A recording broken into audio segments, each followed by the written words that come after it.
বিতরণ করা।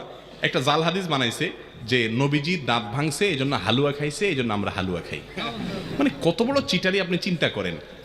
আপনার বাপের কথা কথা ঠ্যাং ভাঙছে এই জন্য উনি একটা ইয়া নিছে, কি বলে এগুলাকে, একটা লাঠি নিছে মনে করেন, লাঠি দিয়ে বেচারা ঠ্যাঙা ঠ্যাঙা হাঁটে, কারণ ঠ্যাং ভেঙে গেছে।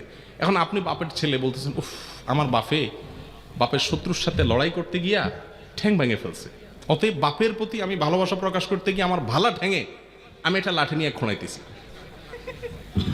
বাপে ওই লাঠিটা নিয়ে মাথা দিয়ে মারবে কি পারবে না, যে বেয়াদব তুই তো আমার ভেঙাইতেছিস, ঠিক না বে ঠিক?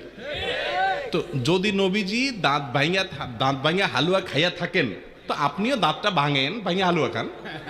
আপনি আস্ত ভালো দাঁত নিয়া সবার হাতে হালুয়া খাইতেছেন, এর চেয়ে বাটপারি আর কিছু হতে পারে? আর ওহুদের যুদ্ধ কি শাবান মাসে হয়েছে? আপনি এটা কোথায় পাইছেন? এগুলা সবগুলা হলো এই হালুয়া ঘুরির জন্য আপনার মাছ